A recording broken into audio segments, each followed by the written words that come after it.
Emoni Bates, ladies and gentlemen, has been drafted by the Cleveland Cavaliers.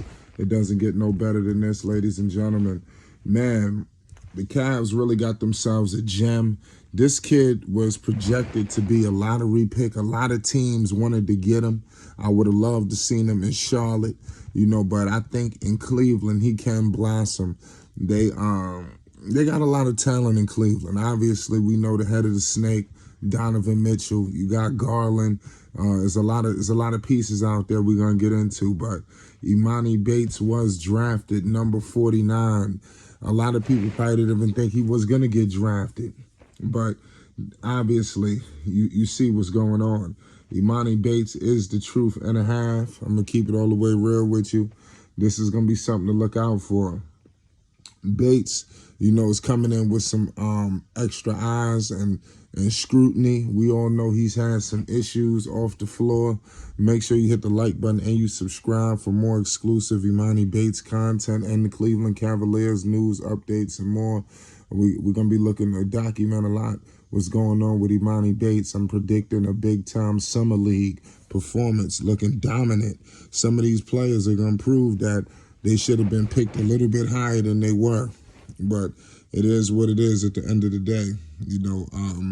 This is going to be a spectacular draft, where basically we're going to see so many gems, like even players that's undrafted. You understand?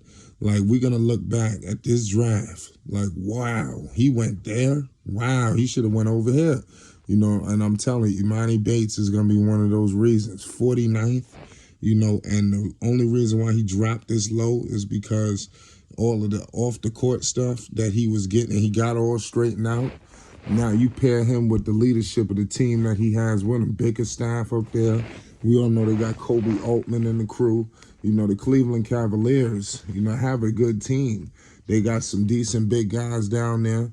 I don't know what they're going to do in terms of keeping guys, trading, or what they're going to do, because I don't know. I'm hearing turmoil around Jared Allen. I'm hearing turmoil around a lot of different names.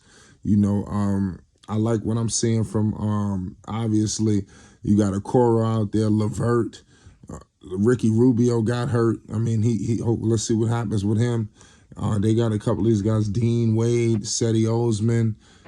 But I think that Emoni Bates comes in and provides a little bit of toughness, some edge, and I think this was the best pick for them in terms of the upside. They just pretty much got a guy late, and he could have been a first rounder and a lottery pick. That's how people viewed him, and the drop of this low. So throughout all of the turmoil, he still was picked. And he's going to a veteran team. And I think players who are dealing with issues off the floor need to go to a veteran situation where there's veterans there. You don't need to go to a team where there's a bunch of young people and it's all lackadaisical and this, that, and the third. No, it's got to be done correctly. But it is what it is, man.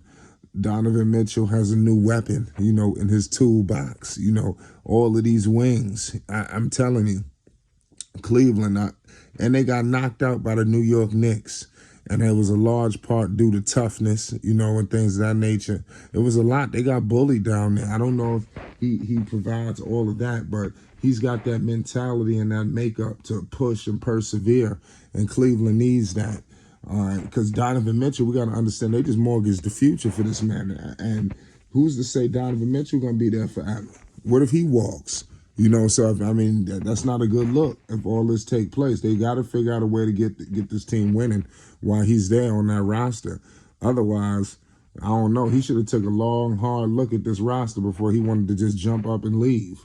He should have thought about New York and things of that nature. But it is what it is at the end of the day. We got to stop acting like Emoni Bates don't got no talent. I think that's another thing that a lot of people are, not really ruling out. Obviously, we all know the Memphis situation, the debacle that happened there. And then when he transferred to Eastern Michigan, you seen him turn it up 50 notches, and this dude is going to be the truth, man. Obviously he need to bulk up, or 190 pounds. You know that obviously he need to get in the weight room and things of that nature. In my opinion, the NBA is very physical, and it's not like college. You know, everybody's fast. Everybody, you know, it's not like how it is. Everybody was the best player back in college in the NBA. Everybody was the best player in high school. That's how it is. You know, so you playing against people that was pretty much in your same level. So it's not how you think. So let's see what happens with him. I think that the only way to shake off some of these things that he got into, he needs to perform. And this guy can do it from all angles. 3-ball, mid-range, turnaround, step back. Yo, he is one of the quintessential wing players you need. And in Eastern Michigan, he had a leadership role, you know, and Cleveland, they're going to be looking for some help. Let's see how he fits in. Obviously, he'll come off the bench. He's a second-round pick. He's got to make the team first. He's got to electrify in summer league. I think his first NBA year is hinging on that. You know, so it's going to be interesting to see how he makes all of this out of it. We're going to be here to document all of it, you know, and this is going to be very intriguing here, to say the least. This Flight Sports TV, this is wild. Emoni Bates is on his way down to Cleveland, the land, the house that LeBron James built. And let's see if he could be a part of a winning situation, because there's no way Cleveland could be in a losing situation.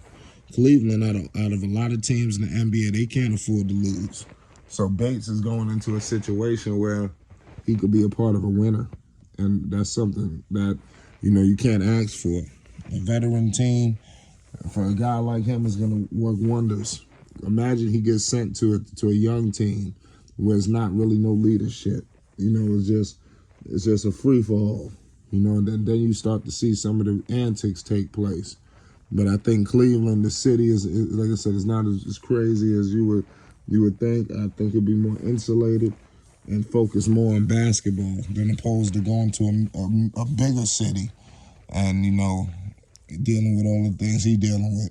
But I don't think it's as bad as people think. I think that all of these off-the-floor issues, we're going to start to put it beside us, and it's time to take it on the court. I think, like I said, these guys were kids. Now they're grown men. They're professionals. There's a different kind of intensity. There's a different kind of level that these guys are going to have to take it to. And I believe Emoni Bates will understand that. Now it's up to Kobe Altman. It's up to Bickerstaff.